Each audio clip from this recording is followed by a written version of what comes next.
Welcome back to our second episode of the What's Possible podcast, where we take a look at interesting people and consider what snippets we might be able to draw from their life and apply to live our life to the fullest. I'm joined by my very capable co-host and guidance colleague, Crawford Ross. How are you, Crawf? Great, Paul. Great to be back. Looking forward to this. Yeah, you and me both. So look, last week it was me who did the backstory on our first featured person, Sir Edmund Hillary. As foreshadowed in that episode, this week Crawford's going to take the reins and he's chosen to feature Charlie Munger. So look, let's get stuck in. Over to you, Crawf. Thanks, Paul. Continuing on from last week, I think the thing that stood out there was the partnership. So with Sir Edmund Hillary was Tenzing Norgay and how important he was to Hillary's success. So continuing on in that vein, I am going to be covering Charlie Munger today. So, I'm going to hazard a guess that nearly everyone listening has heard of Warren Buffett. And if you haven't, probably the wrong podcast for you. And Warren was clearly one of the richest people in the world. He's not now, but I think he's still doing pretty well for himself. And through Berkshire Hathaway, the two of them, have amassed, it was over 1.2 trillion Aussie dollars at one point they were valued at. But with that, Warren Buffett has consistently said that Charlie Munger is the man that he credits with being the real brain behind Berkshire Hathaway's success. So very, very interested to dive into a little bit about his background and what makes him tick. He was clearly an incredibly successful businessman. There's no denying that. But arguably, he was best known as the most quotable investor of all time. So when I was doing a bit of research on this, very enjoyable. And to be honest, I could have just read out quotes from Poor Charlie's Almanac. It's where you'll find them. Yeah, so I think if you do want more, go and look for that. But just a lot of wisdom there. So as alongside his reputation for being a phenomenal investor and businessman, he was a bit of a philosopher and also a bit of a social scientist. Sounds great. All right, well, look, fill us in and, let's find out about Charlie Munger. And then, of course, if you're new listening to the podcast, at the end of Crawford giving us the history, we're going to, he and I just sort of dig into, what lessons we can learn and what we might be able to apply to our own lives. So kick us off, Crawf. How did life begin for Mr. Munger? Yeah, so Charles Thomas Munger, commonly known as Charlie. He was born on New Year's Day, 1924. So that gives you a little bit of an insight into the longevity of him. He was born in Omaha, Nebraska, same place as Warren Buffett's from, although he did live in LA for the last 60 plus years. So having never been to Omaha, but having been to LA, probably a wise choice there. But he sadly passed away in November, a month shy of his 100th birthday. So 99 years old. And one of the things that really stands out with Charlie Munger was, he did a podcast recently. It was the first podcast he'd ever done. So this is my first podcast, second episode of my first podcast, and I'm 41 and I'm feeling a little bit behind the curve. But good old Charlie stepped up in 99 years old, and having listened to it, he was fantastic, just as sharp and witty as ever. So definitely something to aspire to there. And that was the Acquired podcast, if anyone's listening. It's what we could all hope for, huh? But yeah, fantastic. Yeah. Sharp all the way to the end. Definitely. Charlie was raised in a family, by all accounts, they valued education and intellect. So his father, Alfred, was a lawyer, which has some relevance, as we'll see.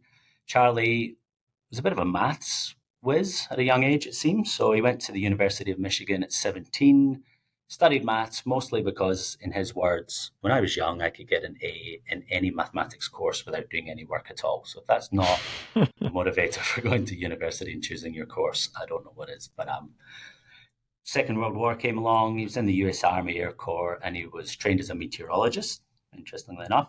Post-war, Munger then attended Harvard Law School, and he graduated magna cum laude in 1948. So mathematics, meteorology, law. So, he's off to a good start there. He's got an impressive education, but I think as well, that combination of maths and law really laid the foundation for what was seen as an analytical and a very logical approach to business and investing.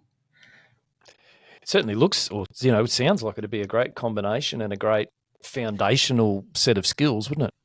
Yeah, definitely. Definitely. Mm. So the key part of the story, right? And this is where, the partnership comes in. He obviously, both being from Omaha, he has met Warren Buffett. So Warren is 7 years his junior. They met in 1959 through some mutual acquaintances, albeit they hit it off on a personal level by all accounts, but it was sometime into the future where they actually joined forces. Originally, Charlie Munger started his professional career practicing law. So he co-founded the law firm Munger, Tolles and Olson in Los Angeles. So I wonder what Tolles and Olson are up to at the moment. Hopefully they're not the peak best of the story when they look back. But yeah, we certainly know that Charlie Munger went on to have a phenomenal career from then, and it was following his passion primarily in business, but the investment side, and that's where, having met Warren Buffett, they started to hit it off, and that's one of the most successful partnerships in investment history. That's where it began. So. Mm. Moving on. So it was 1978. Munger officially joined Berkshire Hathaway. So that's the famous investment firm, Warren Buffett. So he was the vice chairman, one of its biggest shareholders, which is an important fact when you consider his considerable net wealth by the end. It's actually interesting to note a little bit of a did you know that Berkshire Hathaway, it was actually originally a struggling textile company. So having bought it over, it was transformed into a diversified conglomerate that we all know now. It's got significant holdings in, a number of industries, insurance, Geico, you'll have heard of, railroads, energy. It's had holdings in Coca-Cola, Apple's in there. The list is endless. I mean, I don't think we need to go through Berkshire Hathaway's success. But certainly, I'd never heard of the textile company link, though. Yeah, that's a nice little factoid to throw in there, Croft. I like it. Yeah, definitely. And it's an important aside because it speaks to a lot of the investment approach and the philosophy and the values that they, stood by throughout their entire career. Obviously, Warren's still going strong, but yeah, it's definitely worth noting. So, in terms of the success under their management, Berkshire's averaged an annual gain of 20.1% from 1965 through to 2021. Could update that if you'd like, but that was almost twice the pace of the S&P 500 index. So incredible results. What we do find is, it's decades of compounded returns as well. And that's what's really made the pair billionaires. And, they're folk heroes, to be honest. People do travel from around the world to go to their investment conferences in Omaha. So impressive story. And it's a real testament to not only the partnership between the two of them, but the time spent, sticking to what they do best. And there's a really famous quote here where, and it was actually from your other employer, Paul, the Sydney Morning Herald. I stole this one, but it's terrific to have a partner who'll say, "You're not thinking straight." Buffett said of Munger. So if I knock on your door and say, "Paul, you're not thinking straight," don't be offended. Well, and also know that it's stroke of genius in there as well. Because what strikes me with just what you've said about Munger there, and he's no dummy, right? He was clearly a very, very smart guy, and in that respect, success in his chosen field is far from an accident, right? Yeah, definitely. And I think it's, history favors the winners when you look back, but certainly, he's already started a law firm, and, in the beginning, he's got considerable academic background, but I think it's a real testament to the partnership and the two of them working well together. And so, a lot of that is, the key investments in the business philosophy is something that gets commented on a lot. Now, I know we're in the investment world, and I don't want to go too hard on the technicalities of it, but, more on a sort of a general sense. But what Charlie Munger was really famous for was he advocated for the importance of mental models, and this is something that, it's quite, it's in the common lexicon now, but it's something that he really popularized and really, made famous through his approach. And, there's a wealth of, investor notes and just, again, his almanac, and there's a lot of literature based on his thoughts and approach, which gave us some airtime. But essentially, he was very big on this multidisciplinary knowledge approach to making better decisions. So he was taking the best parts of maths, best parts of physics. He talks a little bit about architecture later in his life, finance. Again, really sort of almost a Renaissance man, if you want, to describe it that way in the modern sense, but very much looking far and wide for the answers to questions, right? And I think what that did do is when he brought that approach to his partnership with Buffett, that's where things really started to click. So this investment philosophy that Buffett was really famous for came out of Columbia Business School and Benjamin Graham, the value investment style, and it was very much about getting beaten, downtrodden assets at a cheap price, and holding on to long term and recognizing the value, and that still remained a core part of what they did. But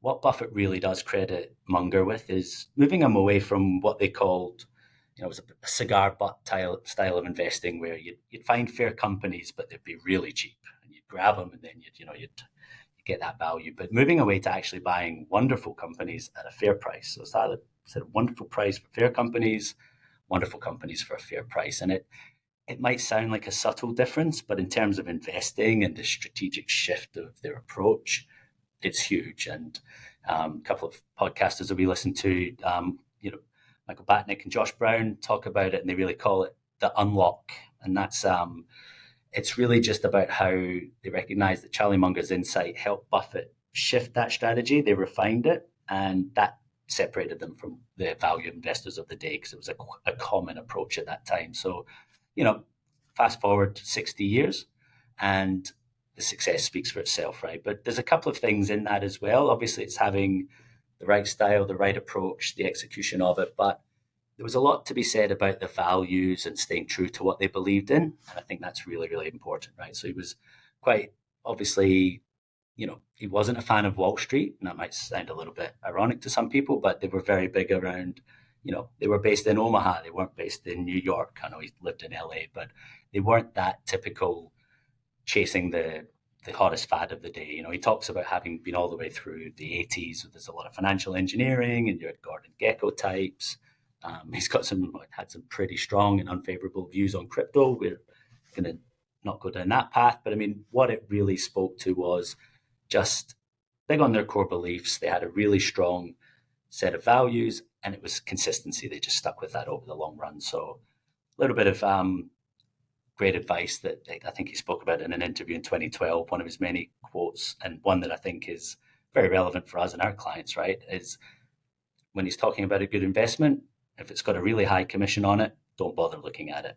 And, he followed that up with, show me the incentives and I'll show you the outcomes. So, certainly motivators were making money, and a lot of it, but it was much more than that. It was much more around, sticking true to some really core beliefs. And I think we'll unpack them a little bit, as we go on.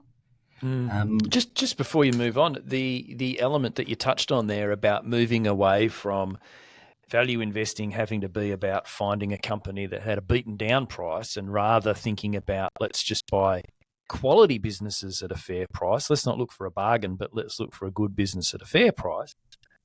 And that particularly works if your intent is to be a long-term owner, right?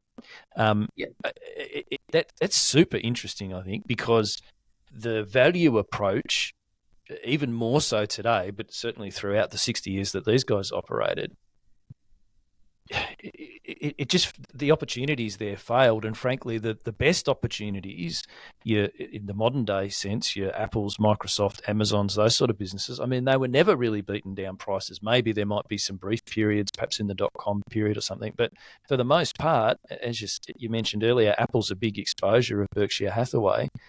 I don't think they were buying it ever when it was a beaten down cheap price, but it was more an acceptance of, well, this is the income, the profit that this business makes, and therefore we feel the price is acceptable. It's at some point over the journey when they entered. So you're right, that's just absolutely pivotal. And I feel like some value managers still haven't figured that bit out and made that change. They're still trying to look back, and they only buy if they see a bargain. And more often than not, it's a bargain for a reason. It's a bargain because the business is about to go out of business or is in the part of the economic system. It's I think that's a really great point to raise. I hadn't appreciated that Charlie was the driver of that. I guess I would have attributed that to Warren Buffett himself. So yeah, that's a really interesting bit that you've unearthed there, I'd have thought. Yeah, and the classic value trap, right? And there'll be plenty of opportunities for us to go deeper into the styles of investing, but and I think it's a key one, right? The word value, I mean, has a lot of different connotations and a lot of contexts, but I think in the context of Berkshire Hathaway and the Munger Buffett relationship, right? It was very much predicated on quality. The good, strong brands. I mean, even now, I spent some time in the US, and you can't watch a game of NFL without seeing Geico and a lizard on your TV. That's an insurance company. That's the most boring, run of the mill, industry. No offense to all our insurance broking friends, but it's not sexy like Apple. It's not, of the moment. But what that does is it stood the test of time, right? And that kind of embodies a lot of those beliefs that they're well known for. It's really the story as it is in terms of them on a personal level and on the journey. There's the strategic shift, but it's also the longevity.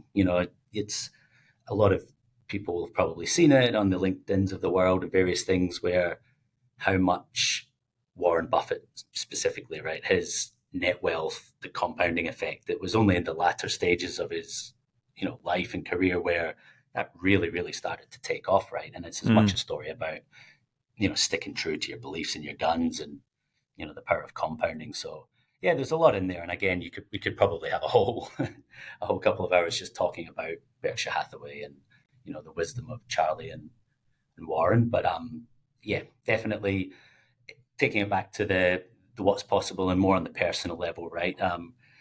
Looking at we talk a bit about the achievements and recognition. But given that they were investors, right, that the achievement is essentially that Charlie Munger passed away and he was worth around $2.4 billion. So, that in and of itself is the achievement. It's the testament to, the beliefs and the ability that he had. But there's a lot around what he did afterwards that, it gave him the freedom. So he was quoted in saying that he didn't think the law career was going to, give him the income that he wanted. So sorry to all the lawyers in LA back in the day, but clearly, Charlie knew something that you didn't. So, but what he did say was, and I'm paraphrasing, but it wasn't about the money per se. It was about the autonomy and it was about the freedom. So obviously, that's a key part of what we talk about in these conversations. But having that, it's almost like a scorecard, right? Because what really, when you see what drove Warren and Buffett and what drove Charlie Munger is they're very much, particularly Charlie Munger, right? And I think I'll touch on the legacy and what they did afterwards. So there's a lot of philanthropy and there's a lot of, various endeavors, as they got to the latter stages of their life. But whereas Warren Buffett is very much known for, encouraging his fellow billionaires. I don't know if they all just hang out at the same golf club or something, but he's very, very big on the amassing the considerable wealth and giving that away, right? Which is,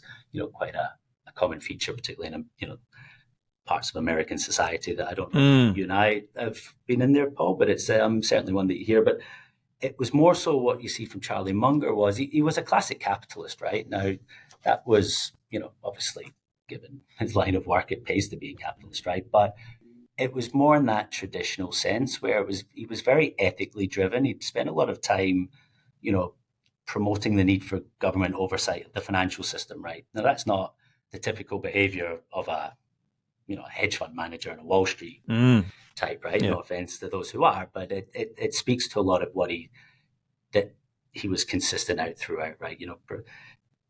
Good governance, ethical business practices, and he did really talk about them, with a lot of passion, a lot of consistency. Yeah, there's criticisms around, some of, the companies that he did invest with. That's part of the course, I suppose, when you get to that stage and you're in that line of work. But I think, again, it's something that does shine through. There was a consistency in terms of the ethical approach. They didn't want to do business the wrong way, and they didn't want to do it with the wrong people. And they were very big on the strength of the system and the strength of, particularly US capitalism to create wealth, right? I think, maybe your reflection on that, Paul, because I know it's something that underpins a lot of what we believe in guidance in terms of our investment approach.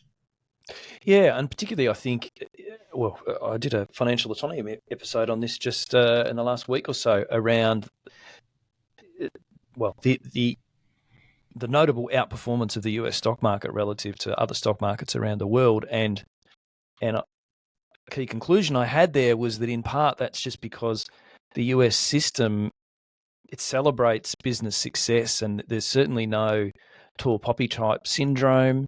And it's part of the whole American dream ethos that anyone can come and make their fortune in America if you work hard enough. And that's really embraced by the country and the society, and it flows through to the laws and the tax system and all sorts of elements of their society, isn't it, in the United States? Business success is, it's almost a bit like sport is here in Australia. I don't know. It's revered and respected far more than, to my knowledge, any other country in the world. And Munger and Buffett are amongst the superstars in terms of what they achieved. And so, your point earlier about he died with $2.4 billion. Now, in a lot of countries, that would seem kind of grotesque. Nobody needs that amount of money. But in the United States, that's not the way it's viewed. And also, more often than not, that sort of money ends up getting donated to charities and these sort of things. And it's a different system over there, isn't it? But it's very capitalist. But I don't know. I guess it doesn't work for every citizen of the United States, but for the nation as a whole, they're the wealthiest nation in the world. So holistically, it works. I guess you get a lot of winners, or you get some winners, and you certainly get some losers in amongst it, and that's what you want out of your society, I guess. But anyway, that's probably a broader discussion. But the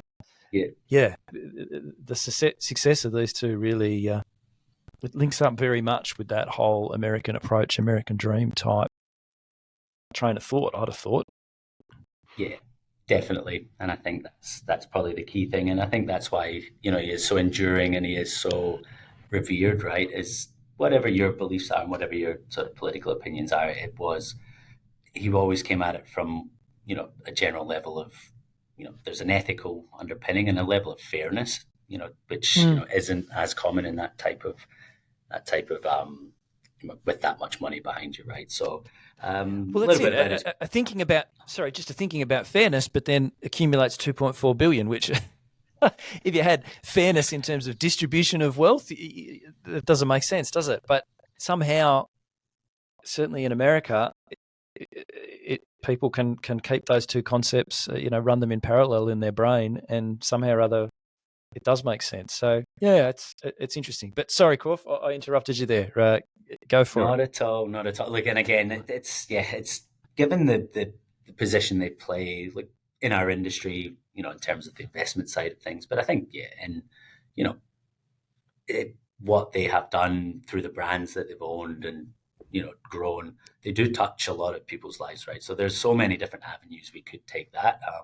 And again, incredibly interesting character just in his own right. So probably taking it back to him on a personal level and some of the things that really stood out, and was in terms of the driver of success. So I touched upon how there was that real inflection point where meeting Warren having a very successful of the time approach in that value investing, but changing that strategy and really bringing this multidisciplinary approach to it. Right time, right place is certainly, something you can attribute to a lot of these successful people when we talk about it. But I think one thing that does stand out, there's a level of humility. Now, I'm going to be perfectly honest, right? If I was worth $2.4 billion, I would be insufferable, and humility would be top of the things that people will be talking about me on a podcast. And to be honest, that probably would be low on my list of things I care about. But genuinely, that's maybe why I'm not the next Charlie Munger, right? But I think what you do see is there was a lot of humility, and I think a lot of humility around, and bringing it back to the talking about their approach, how they went about it, how their beliefs and their philosophy. I know that can sound airy fairy, but there's one quote he's got here, and I might just delve into Charlie quote time for the next wee while. But one thing he did say was, we have three baskets for investing, and it's yes, no, and too tough to understand. And that really just exactly is, isn't it? And that just speaks to, we won't overreach. There's been a lot of great investments. Everybody puts it to Warren Buffett because he's got the capital. They add the capital, but if they don't understand it and it's out with their sphere of influence or understanding, they'll say no, and they won't try and BS their way through it. So I mean, there's a lot of examples of that. They talk about wisdom. I'm going to throw another quote here. People are trying to be smart, and all I'm trying to do is not be idiotic. And it's harder than most people think. So I think I can resonate with that. I don't know about you, Paul. Yeah, absolutely. And it's refreshing to hear someone. He was known for being very punchy and straight down the line, right? And I think, just to sort of tie it up in terms of the relationship with Warren and that partnership element, one of his famous quotes would just be when they would sit together and Warren would, push it over to him and he would just say, "I've nothing to add." He wasn't seeking the limelight. He was very much happy to be the supporting act. And I think Warren Buffett clearly attributes so much of their success to the relationship they had together. So, again, another bit of learning, and it segued on from last week's in terms of that. Find the right person, the right time, the right place. Yep. Complementary personality, skill set, that sort of stuff. Definitely. Yeah. No. Yeah. Excellent linkage. All right. Tell us more. Yeah. So, look, I mean, in conclusion, and I think that was it. Well, I shall take a step back. So I did mention I segued into the sort of the legacy and the philanthropy piece, but behind that humility, he did have he had tragedy in his life as well, and I think having lived a decade, he's seen a lot of development in terms of society and healthcare and all the rest of it. But he'd been married twice. His first wife, Nancy Berry, passed away in 1953, so there was tragedy there. He remarried another Nancy, which is interesting, Nancy Huggins. They had 8 children, some of whom actually followed in their footsteps, so they're working hard in the business. But he did have a youngest child that passed away as well. So again, there's personal tragedy there, and it seems can be common in these stories, right? It's that humility, and it's that that it's no plain sailing, right? I think when I sum it up, what I find is Charlie Munger's life and his career, it was really a testament. So it was the power of disciplined investing. So obviously that's something that, given the line of work he was in, it was discipline, staying the course, long-term, lifelong learning, which I think is really, really interesting, really important. He really embraced that multidisciplinary approach. I've listened to an interview he gave, honestly, a year ago, and he's 98, 99, and he's talking about architecture, and he's talking about how, just such a wide range he was talking about shipbuilding and architecture and some of his other adventures. And again, when I get to 98, if I'm that lucky, I don't think I will have the energy or the mental clarity that Charlie had. So again, just credit to him. It was really, really impressive. And those ethical business practices, whether you agree or disagree in terms of the political side of it, he was very much true to form in terms of how he went about. And I think that to have that longevity, right, you have to stick to what you do and do the right thing for as long as you can. So to sum it up, I think the Warren Buffett quote is probably the best way. Is Berkshire Hathaway could not have been built to its present status without Charlie's inspiration, wisdom, and participation. So I think that's a great way to sum it up. Indeed. Nicely done. All right. Well, there we go. Charlie Munger. Hey, as you say, well, it's not he's unheard of, but relative to Warren Buffett, he's certainly the more in the shadows, isn't he? And super interesting and really, as we touched on, really pivotal to that change in strategy. Obviously, a fantastic sounding board for Warren over the years. I'm in a backup as well, and it's an interesting point you raise around his first wife passing away, and he had a child pass away as well, and it just kind of reminds us that everyone's human, and sometimes the stories that we see of people that have experienced of success, it kind of only shows the highs and it doesn't show the lows. But everyone has to get out of bed in the morning and put 2 shoes on and brush their teeth and do all the other boring stuff, no matter how successful you are. And everyone doesn't have good days every single day, So I just thought that was good as well. Well, look, let's get into the discussion points and let's just see what we can dissect and how Charlie's story is potentially useful for us, right? So I guess to start with, Crawford, you chose Charlie, so I'm interested, what yeah, what made you choose him? What was the inspiring piece that grabbed you? Yeah, thanks, Paul. I mean, it would be, there's a few things. And again, it was, you know, early on in my guidance journey, right? And us working together that, you know, gave me a lens to reflect on that partnership, you know, dynamic, which is something that, you know, we're obviously very focused on here. So, you know, going and seeking out people who've done that well. Now, I'm not Mm. not sure if we're going to quite make the $1.1 trillion mark, but I think we'll have a good crack at it. But Come on, mate, raise your bar. I mean, we'd have to lift to about 375, but you know, hey, anything's possible.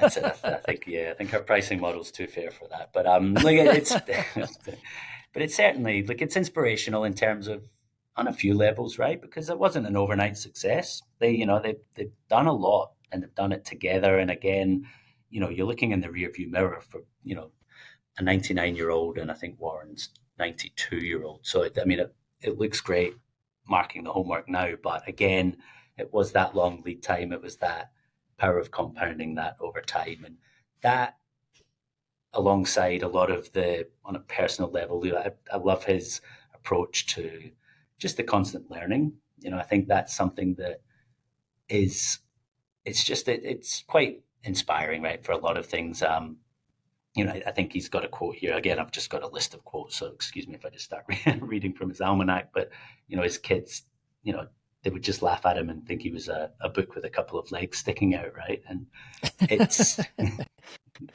yeah, so it's interesting. It was the way he would just talk about trying to get as many different good experiences and good examples of the right way to do things and the way to improve from so many different areas. So like that's probably definitely the thing that kind of resonates with me on a personal level. And finally, in that inspirational piece, like I said, I was joking, right? But at the same time, if I'm 99 years old and if you listen to his recent podcast, just to be that sharp and that interested, and it's a genuine passion and an intellectual curiosity, and that is what's driven him for so long. It's if it was just money, get on the golf course, have a good time, but it's clearly not.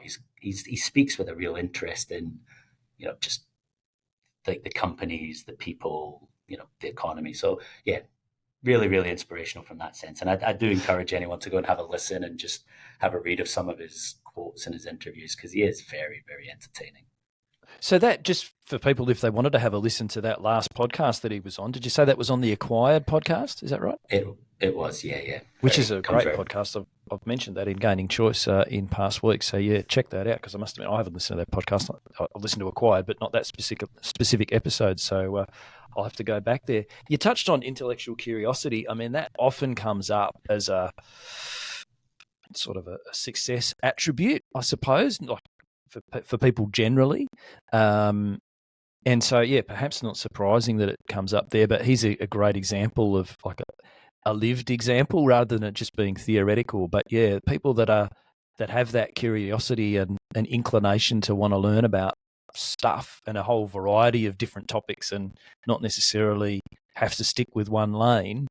Yeah, it certainly seems to be a success factor, and perhaps Charlie's one of the best illustrations and proof points of that, huh? I think so. And look, you did mention curiosity, so there's a quote for that.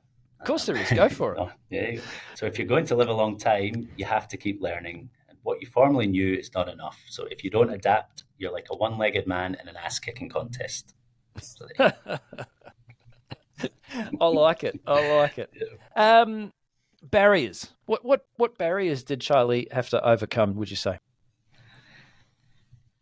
Good question. And again, we're looking at in the rearview mirror of a very successful career in life. Okay, so we've touched on some of the personal tragedies, which again it's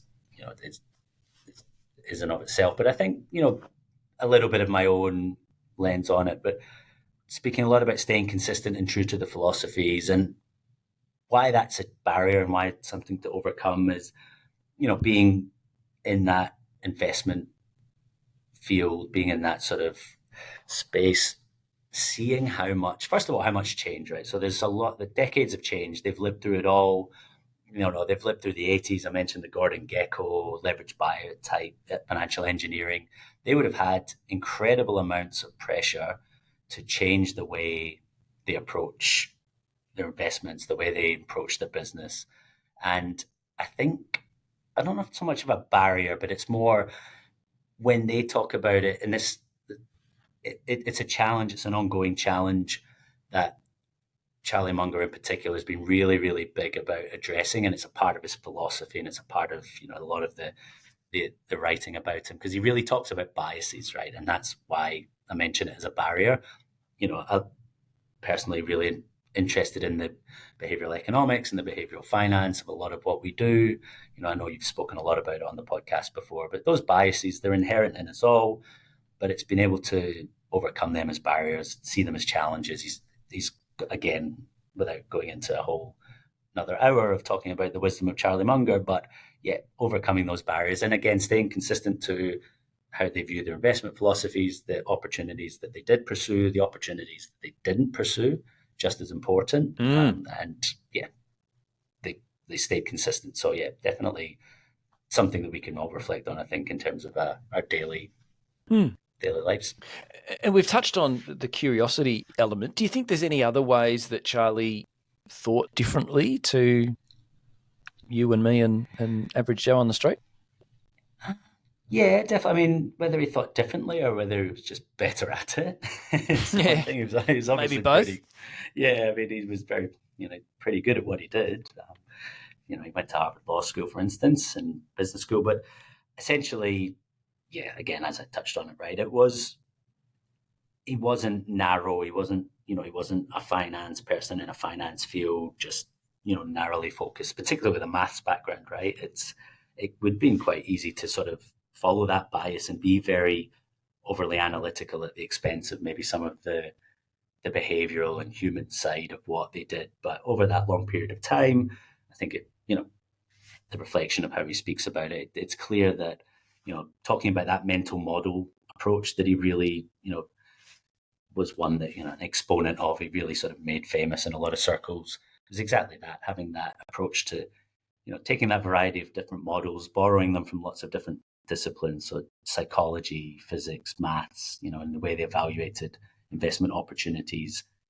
It seems a little bit, and depending on what you read, it's a little bit of airport economics now. It's quite accepted that, psychology is such a big part of investing, but I don't know if that was the case back in the 60s and 70s, right? So, he's in those days, they really were thinking differently. And again, keeping that consistency and also as well, understanding the power of brand, for particularly in that finance sense, really putting a lot of weight to that, the brands that they invested in, the consumer relationship, again, things that we sort of take as part of the lexicon and it's quite accepted these days, that they were pretty ahead of their time in a lot of these sort of approaches.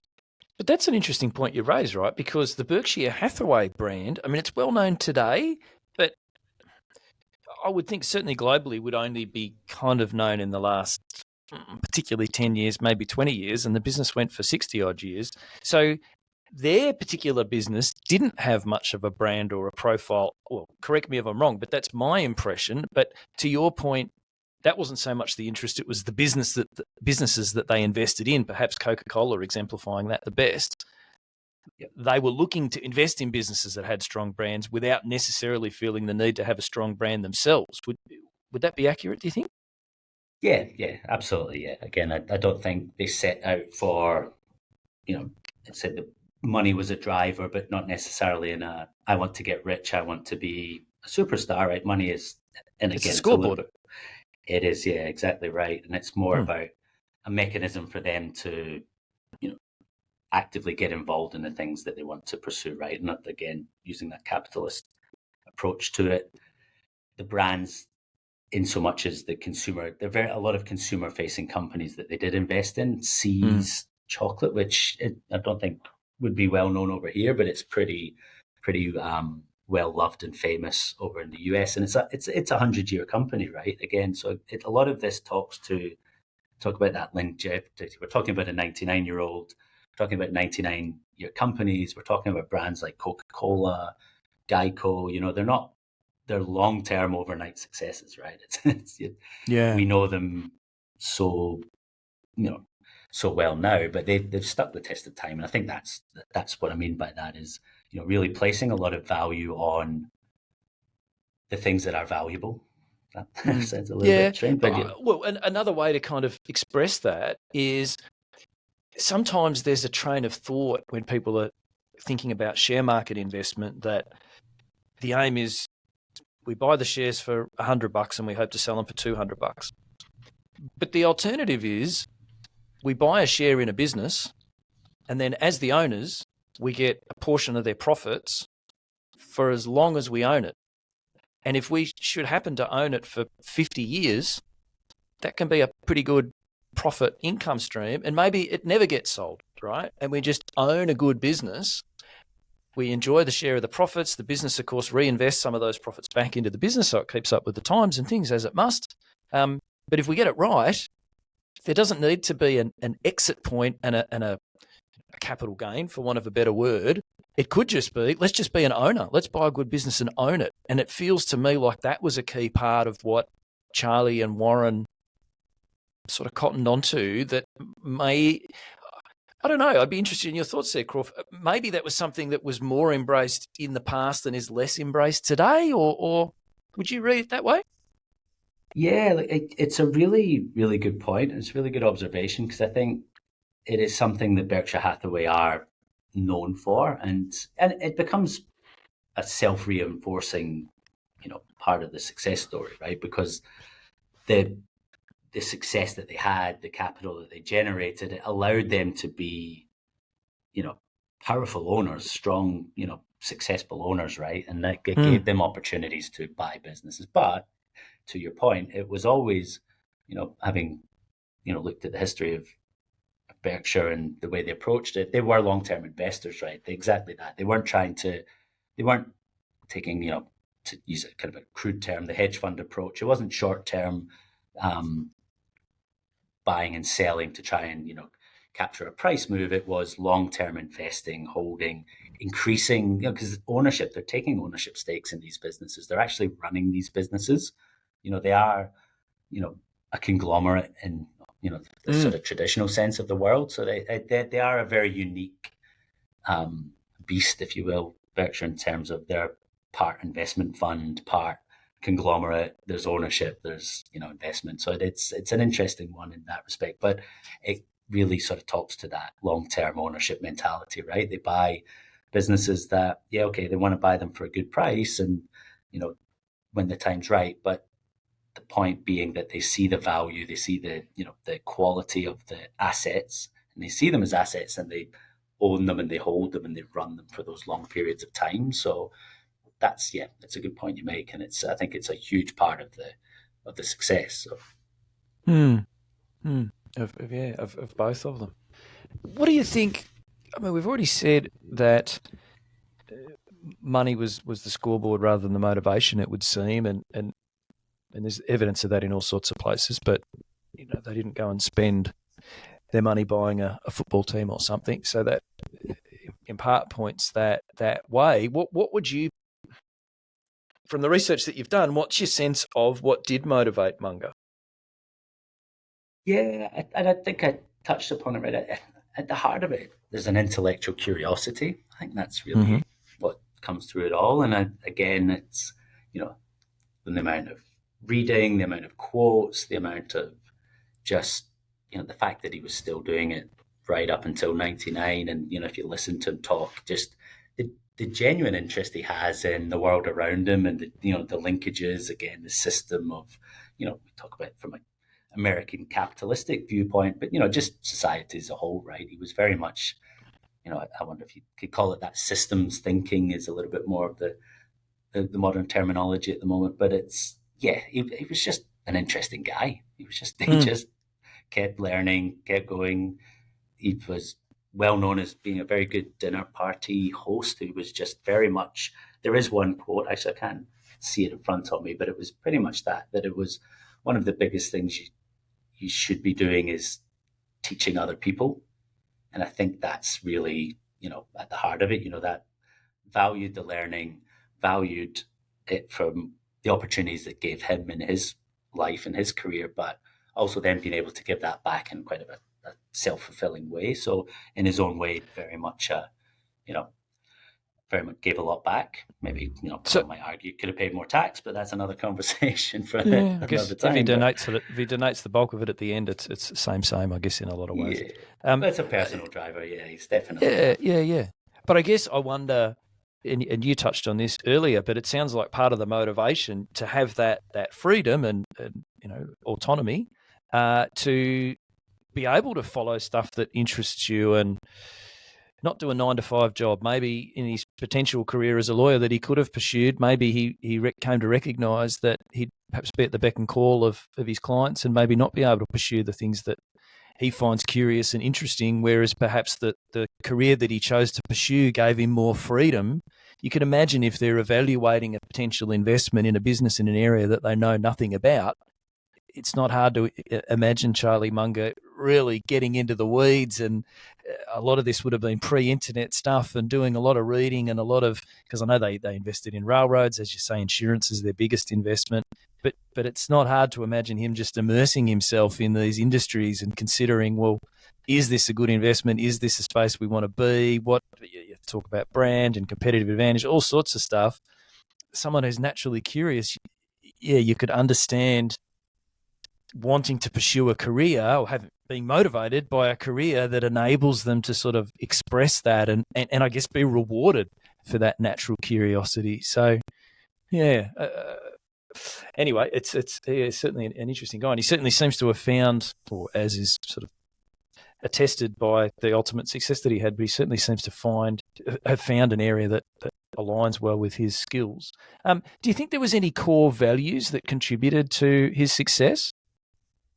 Yeah, again, and would have touched on them throughout. I think it was, the values in terms of their investment philosophy and their approach, that they were very clear and solid. So I won't go over them again, but the fact that they stayed consistent and true to them were, that was a clear one. But I think from that, it was that humility that was very apparent. And again, how humble I would be with $2 billion up my sleeve, I don't know, but it was very much around saying we can pretty much when you sort of do a bit of reading, the amount of opportunities that come across Warren Buffett's desk, right? You can talk about the financial crisis, you can talk about, he's a major player in, American and global politics, right? And there's a lot of opportunities for them to do things that, normal people can't, but normal investors don't get the opportunity to. And it would be quite easy, I think, in their position to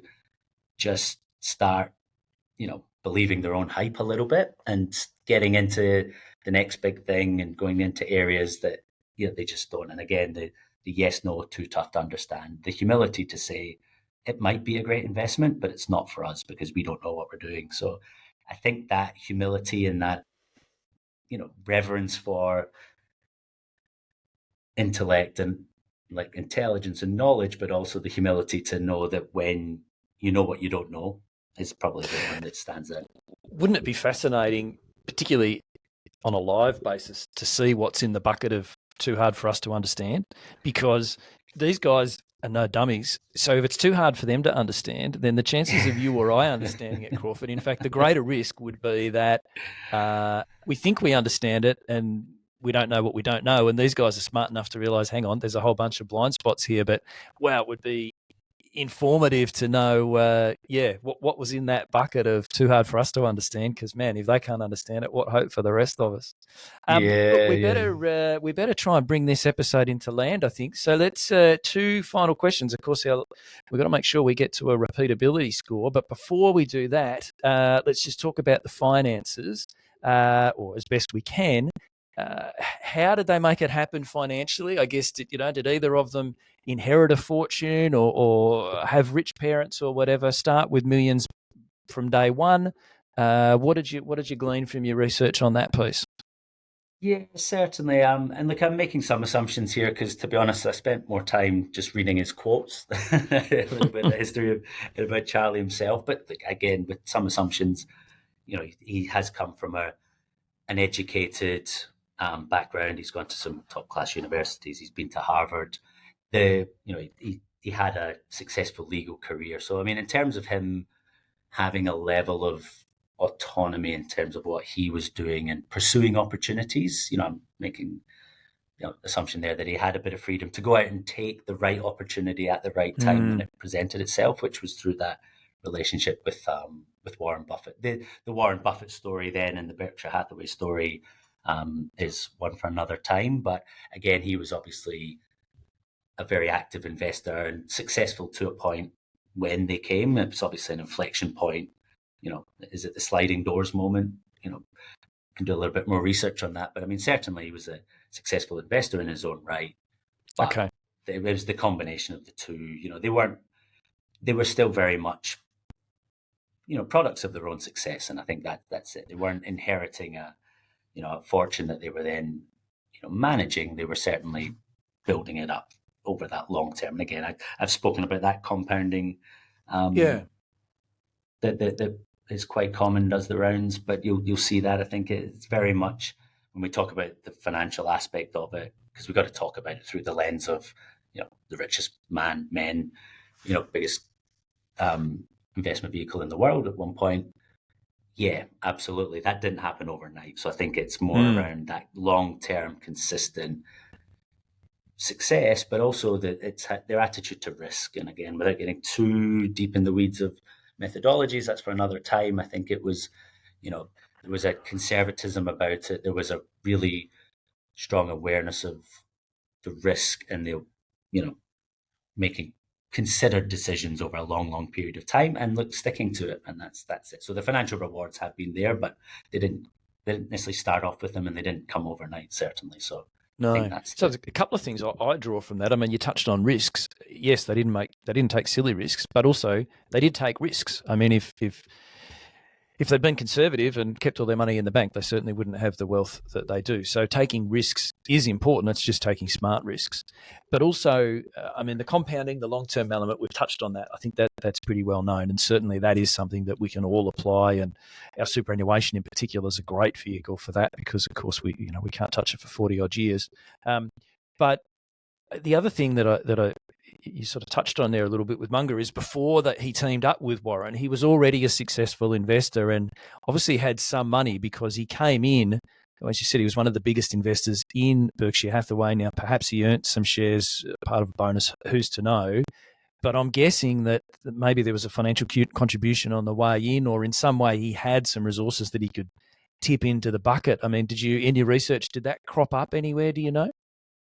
Not specifically. I mean, he obviously became a shareholder and the vice president quite early on. So the backstory to that would need to dig a little bit deeper. But it's probably it's a good chance to get my final quote in there because we are talking about risk and again, it's understanding what risk means and that on risk taking and how it it affects us all. And one thing Charlie Munger said was, what you have to learn is to fold early when the odds are against you, or if you have a big edge, back it heavily because you don't get a big edge often. So opportunity comes, but it doesn't come often. So seize it when it does come. And I think, again, separating financial assets and your own personal assets, right? What that speaks to a lot of the time is he saw an opportunity with Warren. The two of them hit it off, but they saw that opportunity. And I think we reflect on, our journey together at the start, Paul, here, right? You see that there's an opportunity there.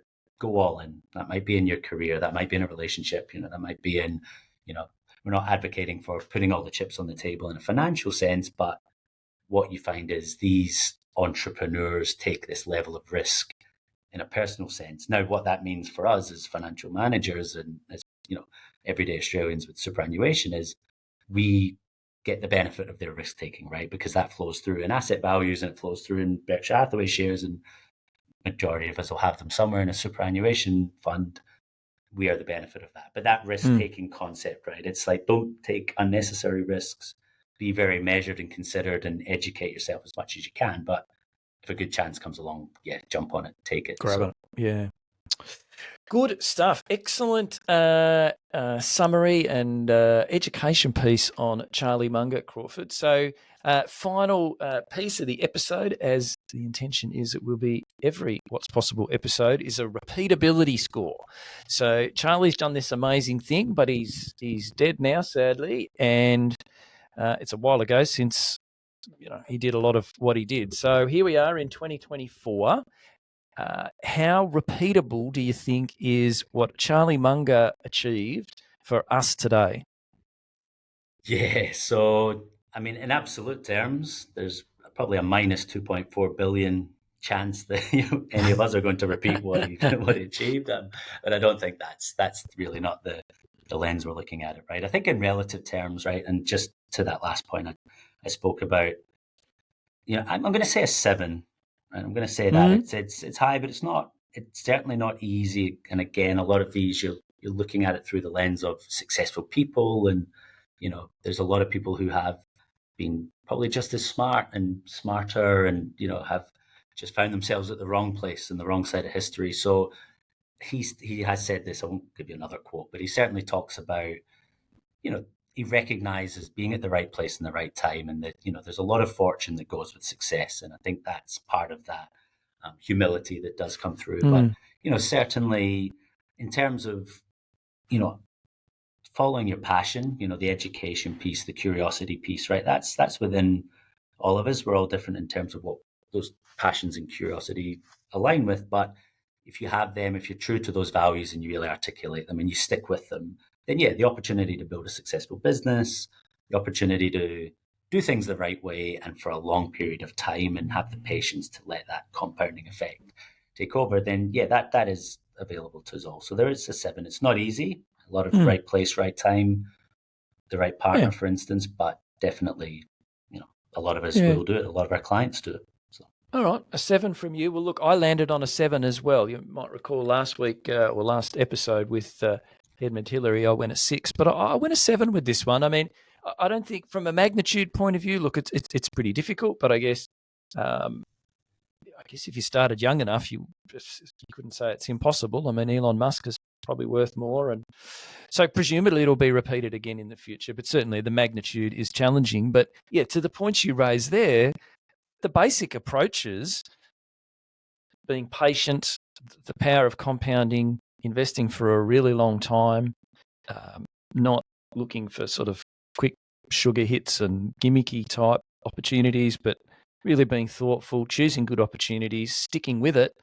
All that's totally repeatable, I would have thought. So, there's the normal, you've got to be in the right place at the right time type stuff. That's going to be the case for anyone who's successful. But this one, anyway, I put it up a notch. I'm at a 7 with you as well, Crawford. There you go. And before you give us yours next week, Paul, you have to let me squeeze in with one more quote. And fire away. Good way to round it out. There you go. And it was on patience, and Charlie said that the big money is not in the buying or selling, but in the waiting. So with that, looking forward to waiting for yours next week. Love it. All right. Well, thanks again, Crawf. And guys, thank you for listening to another episode of What's Possible. We're certainly finding our feet here, and certainly welcome your feedback too. So Gaining Choice email, just hit reply. Let us know what you think. We're keen to develop this idea, but it is a brand new idea. So there's definitely room for improvement, and we'd love to, achieve that through your feedback. So Gaining Choice email. If you're not getting that now, it's financialautonomy.com.au/gaining choice to get yourself on the list. But let us know what you think, and if you can see ways that we can improve, we'd appreciate that. Next episode, we're going a fairly different tack. It's my turn to take the mantle, and Crawf, I don't know if you'll be excited to know this one or not, but I'm going Mr. Beast, the YouTube guru. Right, we've done a couple of old blokes. To be honest, I would have liked to have done a female, but anyway, Mr. Beast just kind of jumped out at me. I'll make sure I find a better female example next time, because I don't want us to be too male heavy. But anyway, Mr. Beast just jumped out at me. Totally different tack, modern content creator, influencer, doing all sorts of weird and wonderful things. I know a little bit about him, but not very much. So I want to do a bit of research and find out a bit more about how he ticks and where he's come from and where he's made his money, so we can think about whether it's repeatable for any of us. So, Mr. Beast, guys, in a few weeks' time, look out. What do you reckon, Crawf? Sound like a fun one? I am intrigued. Yes, I am intrigued. All right, guys, we better sign off. Thanks again for listening. Bye for now. Thank you.